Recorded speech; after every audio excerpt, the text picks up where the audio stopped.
वो तान देते हैं और उसके अंदर उसको कहते हैं ताना, और उसके बाद भरते हैं, दूसरा धागा लेकर के उसको भरते हैं, जैसे चिटाई बुनते हैं। तो काहे का ताना, काहे की भरनी, कौने तार से बिनी चितेगा। तो कहते हैं कि इंगला पिंगला ताना भरनी, सुषमन तार से बिनी चितेगा। इंगला पिंगला ताना भरनी, सुषमन तार से बिनी चितेगा।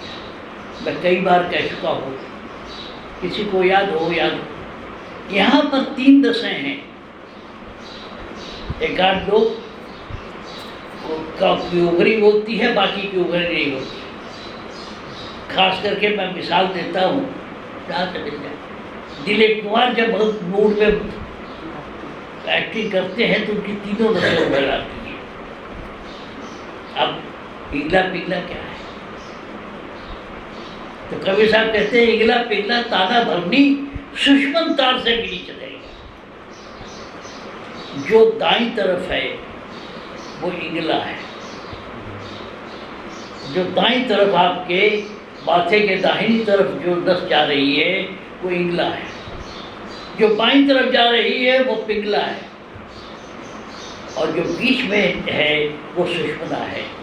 आपका रास्ता बीच वाली नस में है। जो ध्यान और साधन होना चाहिए वो सुषमना नाड़ी को होना चाहिए।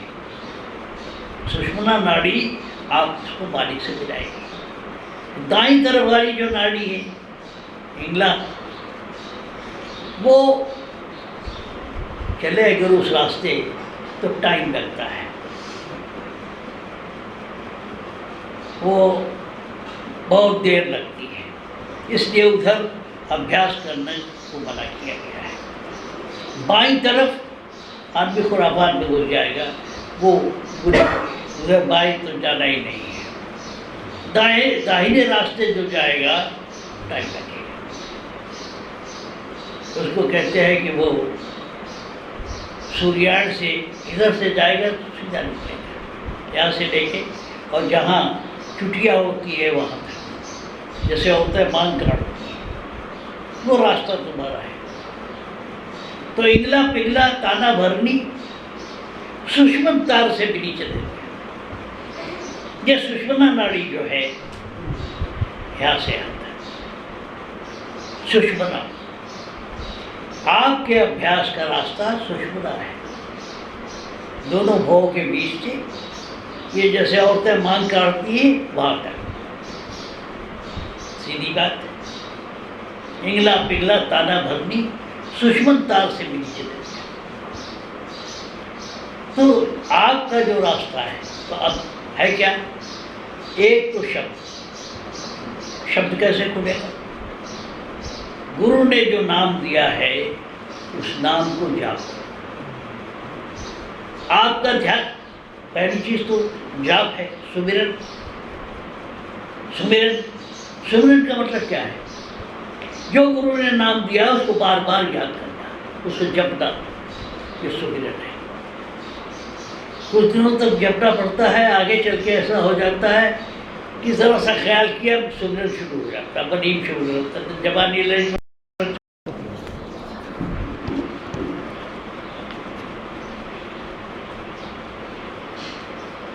राधा स्वामी, मैं देखिए कैसे तान मिला रहता है। 2 भजन मैंने सुबह पढ़ा था, वही 2 भजन इसमें गाया है। ये तान मिलने की बात है, एक वेवलेंथ पे न मैंने इससे कोई बात की ना मैंने, लेकिन जो 2 भजन मैंने पढ़ा आज सुबह, वही 2 भजन गाया। दूसरी बड़ी बात यह है कि भाई अपनी निरख परख करो, अपने आप को देखा करो। जो पीछे हो गया हो गया, अब अपने मन को संभालो। मन में अपनी नज़र में देखो कि क्या कमी रह गई है। अगर मन शुद्ध नहीं हुआ तो दुनिया का ज्ञान बेकार है। इसलिए अपने मन की निरख परख कि इसमें छल कपट कितना है,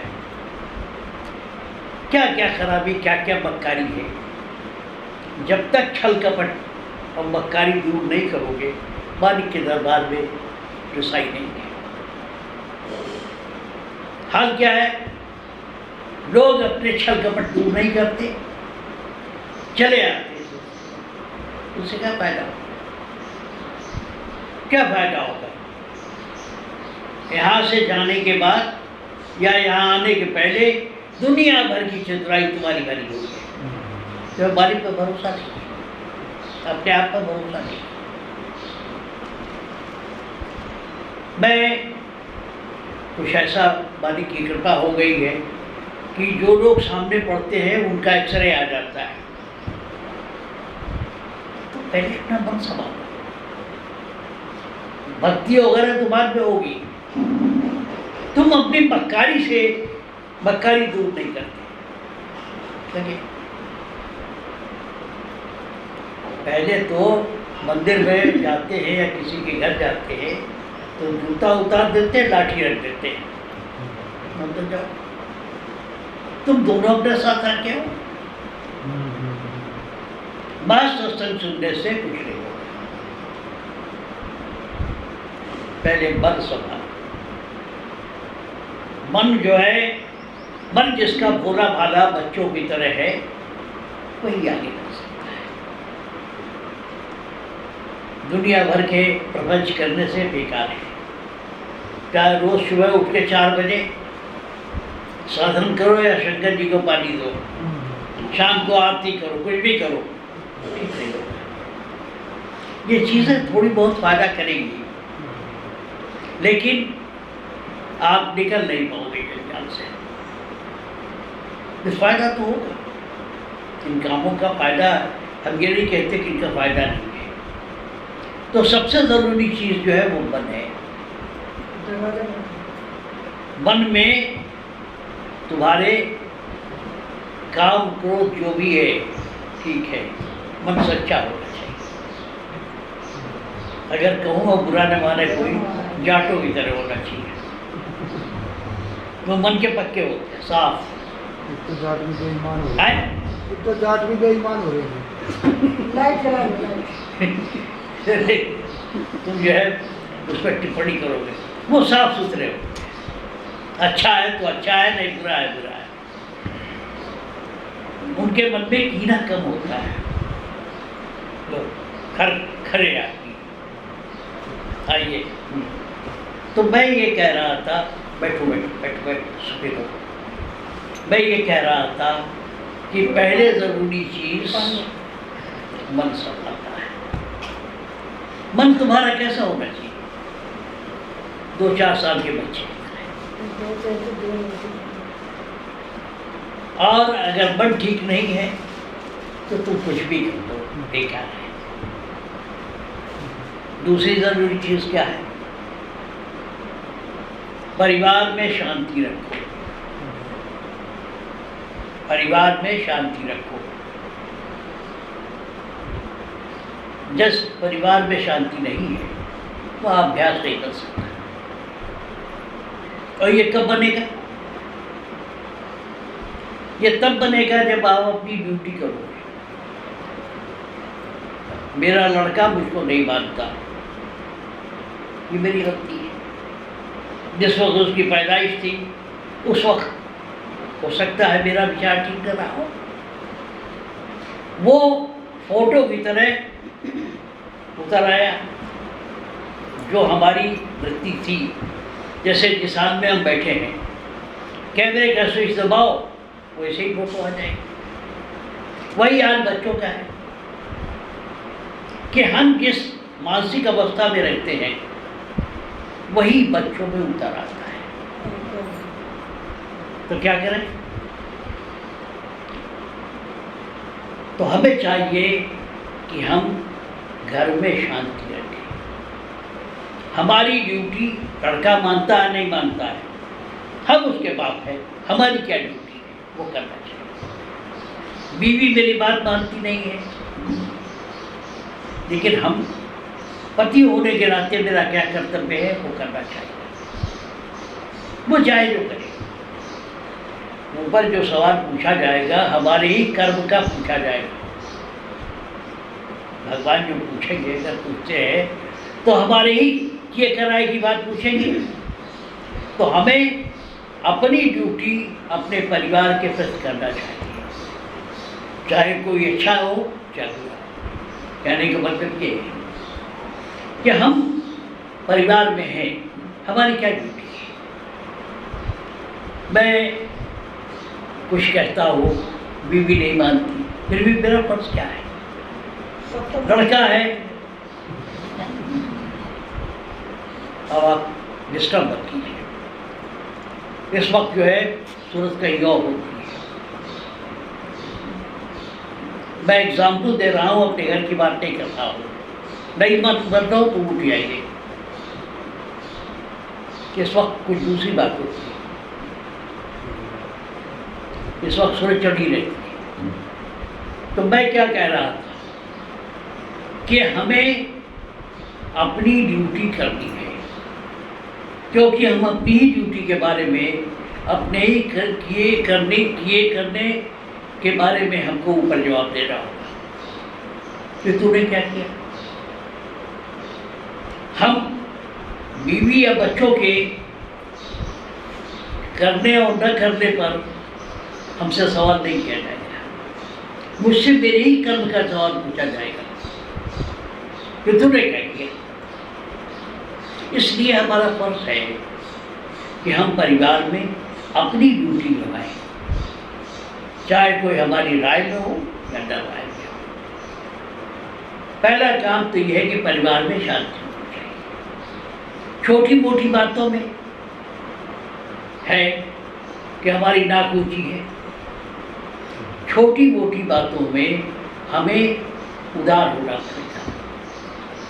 तो ठीक है, हमारे मन मुताबिक नहीं हुई, ठीक है, तुम्हें ठीक।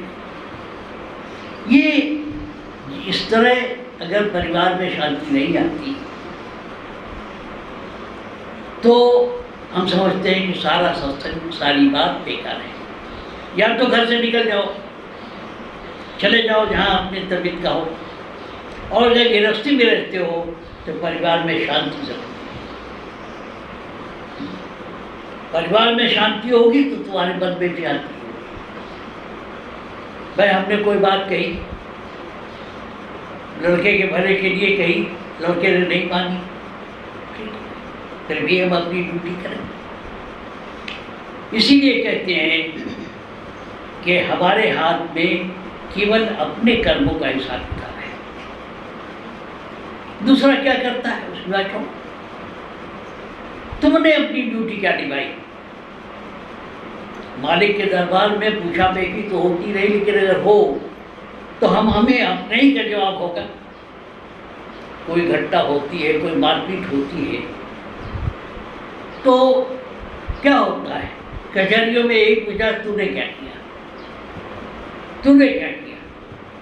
तुम अपने कर्म के ही अधिकारी हो, दूसरों के किए कराए गए अधिकारी नहीं। तो पहली बात तो ये कि आप कोशिश करो, अगर परिवार के मुखिया हो तो कोशिश करो कि परिवार में शांति। परिवार यूँ नहीं चलता है, कहीं न कहीं जिसको कहते हैं अंग्रेजी में सेक्रीफाइस करनी पड़ती है। परिवार के लिए, चलाने के लिए, परिवार को एकजुट रखने के लिए हमें बलिदान करना पड़ता है। अपनी इच्छाओं को की परवाह किए बगैर, चलो भाई, जैसे बच्चा जिद कर गया, चल भाई मेरा मन नहीं है लेकिन फिर भी हम उसके लिए कुछ कर रहे हैं। तो कहने का मतलब ये है कि पहली बात तो परिवार में शांति होनी चाहिए।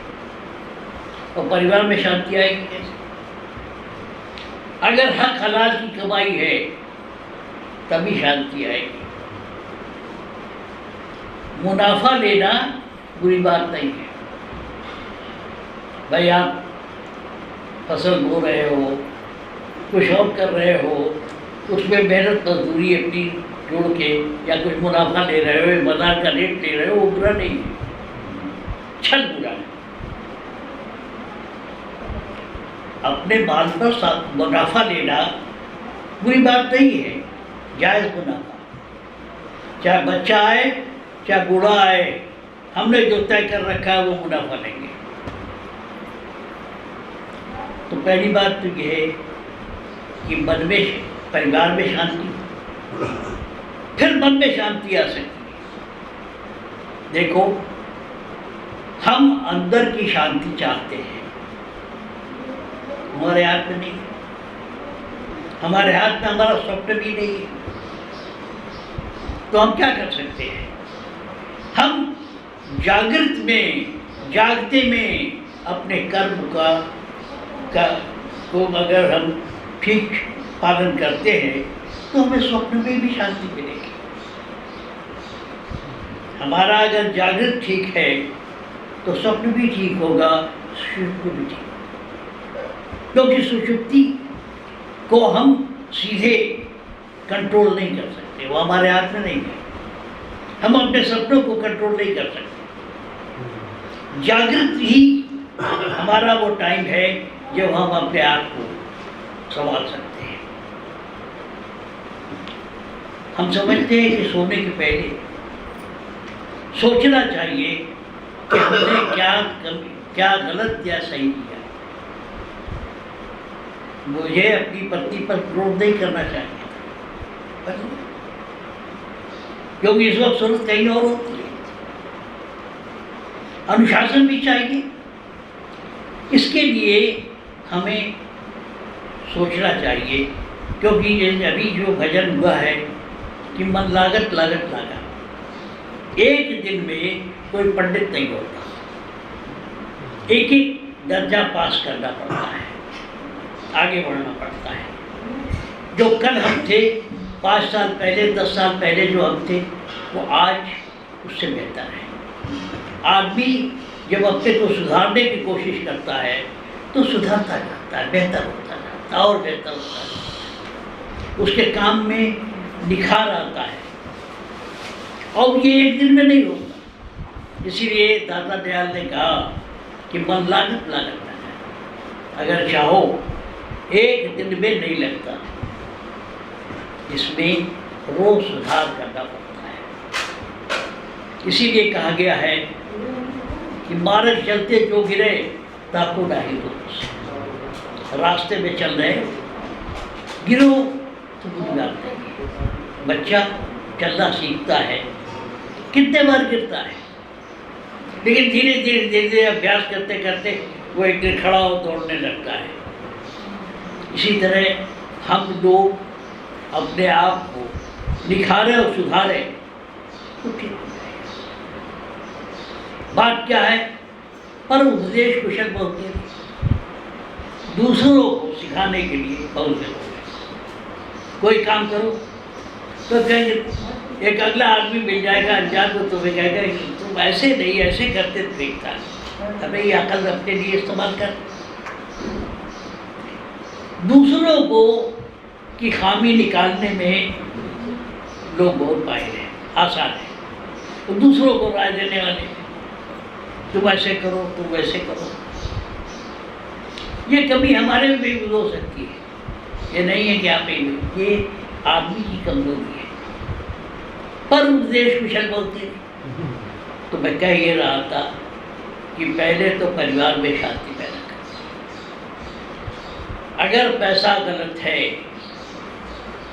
तो उसका कई पुश्त तक खानदान खराब होता है।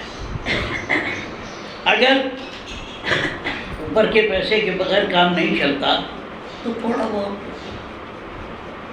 जितनी जहर खाओगे उतना ही असर होगा। भाई दुनिया ले रही है, दुनिया ने रेट बांध रखा है, आप भी रखो, कोई हर्ज नहीं, लेकिन उसके लिए किसी को सताओ नहीं। ये नहीं कि आपके हाथ में अधिकार है तो आप बेचारे मामूली आदमी को उसको घर द्वार बिकवा दो। अखबारों में आजकल क्या निकल रहा है, फला पकड़ा गया, फला पकड़ा गया, फला चोर है, फला चोर है। अखबारों में रोज से ही निकल रहा है कि कौन बड़ा चोर है। बड़े बड़े नेताओं से लेकर के मामूली आदमी तक लूट रहे हैं।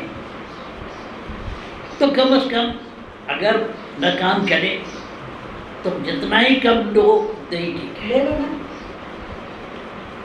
और ऐसे पैसे को ऊपर के लिए इस्तेमाल करो, बच्चों की पढ़ाई में या अपने भोजन के लिए मत इस्तेमाल करो। अरे कोट बनवा लिया, जूता बनवा लिया, कुछ ऊपर का काम कर लिया, वो उतना नुकसान नहीं करेगा। पेट में गया अगर उसका पैसा, नुकसान करेगा, पूरा खानदान नष्ट कर देगा, कोड़ पैदा हो जाएगा। अगर कहीं मजबूरी है, हर डिपार्टमेंट में बता हुआ है, जो नहीं लेता है उसकी मजबूरी है। और डिपार्टमेंट के बारे में तो मैं नहीं जानता, लेकिन रजिस्ट्रेशन डिपार्टमेंट में ये है कि सब मिल के खाते हैं। एक कहते मैं ईमानदार हूँ तो उसको निकाल बाहर कर देगा। कहने का मतलब अगर ऐसी मजबूरी है, उस पैसे को शरीर के ऊपर के काम के लिए इस्तेमाल करो, कपड़े लत्ते जूते में इस्तेमाल करो, पेट में मत जाने दो, परिवार के बच्चों की पढ़ाई मत खर्च करो, नालायक नहीं कर जाएगा। और जो पैसा जायज़ है उसको खर्च करते हैं। एक बात और कहूँ, लोग घंटों अभ्यास करते हैं,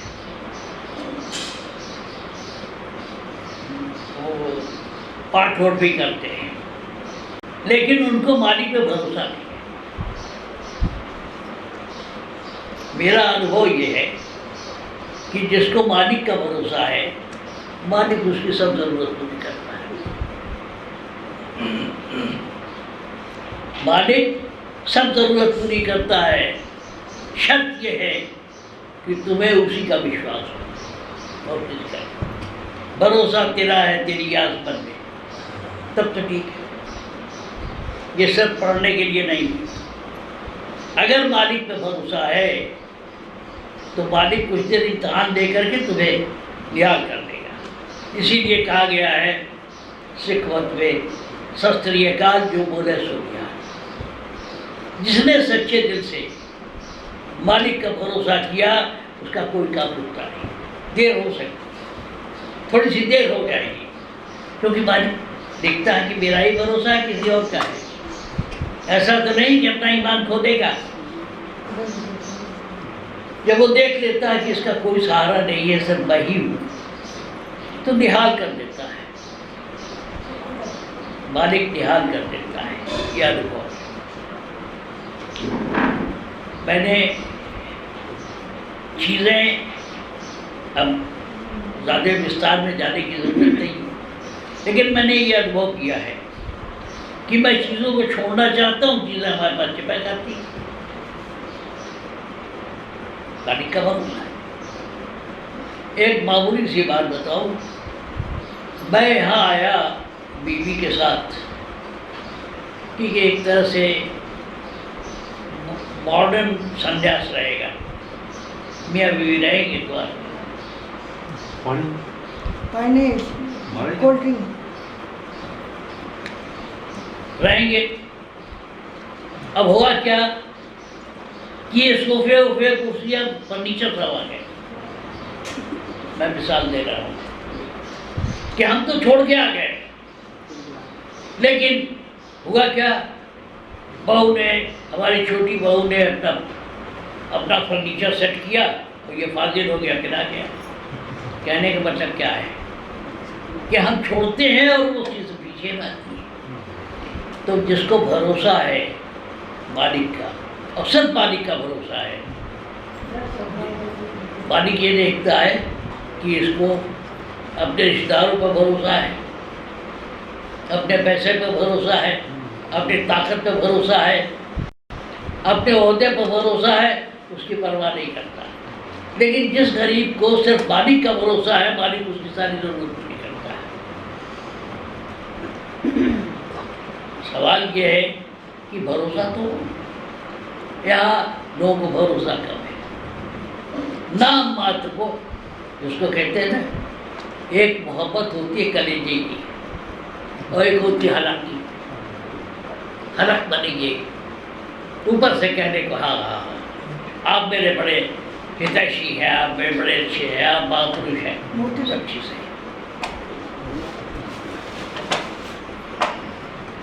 तो मेरे कहने का मतलब ये है कि अगर आपको वाकई भरोसा है तो मालिक कुछ दिन देखता है कि ये मेरे भरोसे में टिका है कि नहीं टिका है, ये कुछ और तरकीब तो नहीं कर रहा है। जब वो देख लेता है कि इसको, इस गरीब को और कोई भरोसा नहीं है, तो मालिक आपको निहाल कर देता है। ये एक अनुभव है।